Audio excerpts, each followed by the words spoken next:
So today we'll be speaking about the B cells as previously we had spoken about the T cells, which was the cellular immunity of the adaptive part of the immunity, right? So B cells we are speaking about is the humoral immunity of the adaptive arm. Now, talking about the B cells, you should know that the B cells are capable of producing in every individual 10 to the power 11 approximately different types of immunoglobulins, which show that how specific they are to each of the antigen peptides. Now, as you can see that the B cells here, they are going to be interacting with the T helper cells. Now, before they interact with the T helper cells, one should know that the B cell has the B cell receptor, right? You can see here present. Now, these B cell receptors are going to interact with the antigenic molecule or the antigenic peptide. And in a similar fashion, which we had studied in the MHC class videos, these are going to be internalized. Once the antigenic peptide is internalized, this is now going to be presented and processed with the help of MHC class 2 peptide. Now, when the MHC class 2 peptide is going to present this antigen complex, the T cell is going to get activated. Not only this, with the help of CD40 ligand present on the T helper cell and the CD40 molecule on the B cell. Both of their interaction is going to lead to the activation of the T cells. Once the T cells get activated, they are going to secrete these cytokines, which are interleukin 4, interleukin 5, interleukin 6, and interleukin 2. Now, the B cells have receptor for interleukin 4, which is going to interact with the B cells, and now the B cells are activated. Remember that once the B cells get activated, this B cell can either lead to the formation of B plasma cells. They will differentiate into either B plasma cells or they can differentiate into B memory cells. Okay. Now, B plasma cells are further going to produce the antibody molecules. They are the ones who are going to secrete this antibody molecules, whereas the B memory cells are going to further remember this particular antigen and what kind of specific antibodies were secreted by the B plasma cell in order to recruit a much faster response the next time any such or related antigen invades. Right. Now, remember that there are some bacterial antigens, like for example, some bacterial polysaccharides and lipopolysaccharide molecules, which actually on binding to the B cell receptor need not undergo all through this T helper cell helping the B cell being activated. It can bypass all this process which is occurring, right? It can bypass all this process and therefore it can lead to direct activation of B plasma cells and they are going to secrete antibodies directly as the antigen binds to them. But remember, in such cases, the B memory cells won't be forming. Okay. Now let's talk about the antibody structure. Now remember that in animals, what happens is that the antibody molecule is polyclonal, which means that it is heterogeneous. It is formed with the help of proliferation of different clones and different types of B cells, right? That is why it is polyclonal. Now, remember that the most typical antibody structure is a Y-shaped structure, which you can see on your screens right now, but there can be other variations of these structures. Okay, so starting with the typical structure of an antibody, it consists of two heavy chains and two light chains. Remember that the light chain can either be a kappa molecule, a kappa light chain, or it can be a lambda light chain. Okay, so there are two different types of light chain, and each antibody, each individual antibody will either have kappa or have lambda. But all the five classes of antibody, IgG, IgA, IgD, E, and M, all will have different types of antibody based on their light chains. That means there can be a possibility where IgG has a kappa light chain, and then there can be a possibility where IgG has a lambda light chain. But a single antibody will either have at a time kappa or lambda.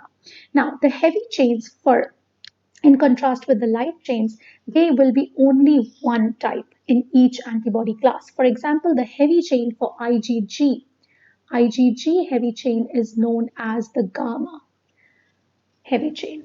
For example, for IgM, it is known as the mu. For IgD, it is known as the delta. For IgE, it is the epsilon, right? And for IgA, it is the alpha. So the heavy chains are based on what classes of antibodies are being formed, right? Now, talking about the antibody molecule, you can look that this area is the FAB, which is the antigen binding fragment, and Fc is the crystallizable part which is binding to the complement or leading to complement activation after binding to it, or it can bind to any of the cells, right? And this is what is the function of Fc. But Fab is the one which is the main antigen binding fragment. Now remember that the light chains in any typical antibody will have one variable and one constant region, whereas the heavy chains will have one variable and three or more constant regions. Okay, and each of the light chains and heavy chains, they are linked to each other by the disulfide bond. Now, as I already said, remember that Fc is the carboxyl terminal, whereas the amino terminal of the polypeptide chain will have the antigen binding fragments. Now, although this is the variable region, within the variable region, we have the subregions which are hypervariable regions. And this is also known as complementarity recognizing or determining regions, which means that these hypervariable regions are very specific to the antigen molecules which it is going to be interacted with, right? So being so specific to particular antigens, to various different antigens, these hypervariable regions are complementary to those particular antigen molecules. That is why they are known as complementarity determining regions. Good. So we are all good here till the antibody structure. So let's talk about the VDJ recombination, which I wanted to share with you all. So VDJ recombination is also known as somatic hypermutation. Actually, the name is hypermutation, but what here actually is happening is that deletional mutation is taking place, right? What do I mean by deletional mutation? Now look at the diagram here. Now, these three regions are the VDJ regions, which we are speaking about. This is the V region, this is the D region, and this is the J region, right? Now, this VDJ regions have specific genetic segments. Do you think that at the starting of the video, I had said that at least 11, 10 to the power 11 approximately immunoglobulin classes of molecules can be formed, which means that 10 to the power 11 genes need to be present, but that is not the case. We don't have 10 to the power 11 genes to form different varieties of immunoglobulin molecules. Instead, what we have is that these specific, some limited genetic segments we have, and with the help of these genetic segments, we are trying to make different recipes, right? So each B cell is trying to create a different kind of Ig molecule with the help of different permutations and combinations of these VDJ segments, right? For example, look at the V segment here. For example, I take only this part of the V segment, only this gene is considered, and all these are eliminated. This is how it takes place.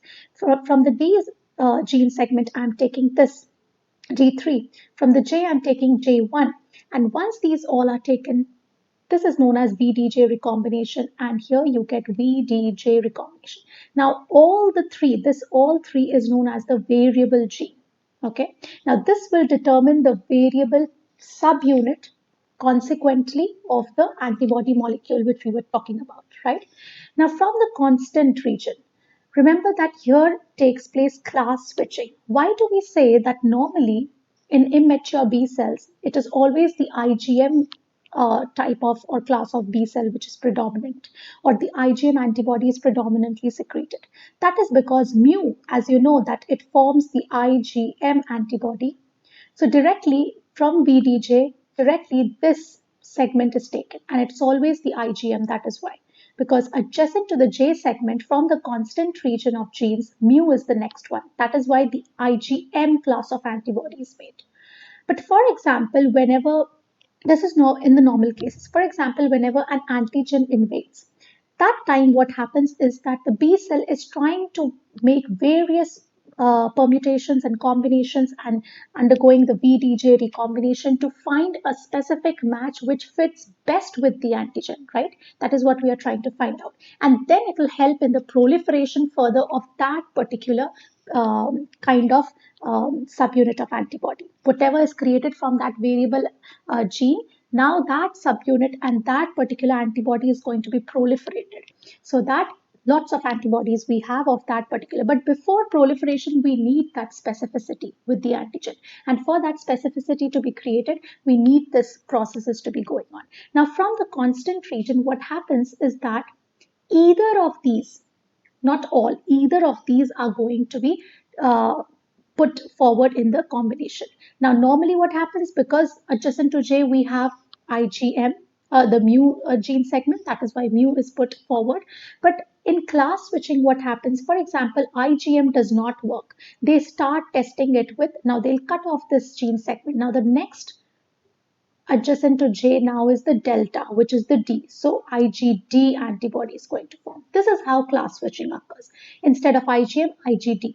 Now, if D also does not work, they will try the gamma heavy chain. So now, by putting the gamma heavy chain, we mean that which class of antibody we are forming, the IgD antibody we are IgG antibody we are forming, right? So this is how the class switching occurs. So this was all about the somatic hypermutation, which is taking place in the variable gene region, and in the constant gene region, the class switching, either of the one will go forward, and this is the gene which is going to be transcribed later. So VDJ, each from one segment of VDJ, and from the entire constant segment, either mu, delta, gamma, epsilon, and alpha will come. And specifically, that particular class of antibody is going to be formed. Now, this gene is going to be transcripted and translated to form light chains and heavy chains. And light chains and heavy chains, remember, they are differently formed, and then they are assembled together in the cytoplasm, and then they are being secreted by the B plasma cells. Now remember that this is occurring in the heavy chain. For example, in the light chains, we only have here the V and the J segment. We don't have the D segment in case of light chains. So that is why VDJ is always written as V in brackets J. It depends. If you're talking about light chain, this D will be omitted. And if you're talking about heavy chain, this D will be considered. So this was all about the B cells. Now, in the next part of the post will be an e-poster, which will be having details about the all the classes of antibody molecules and their various functions and their properties.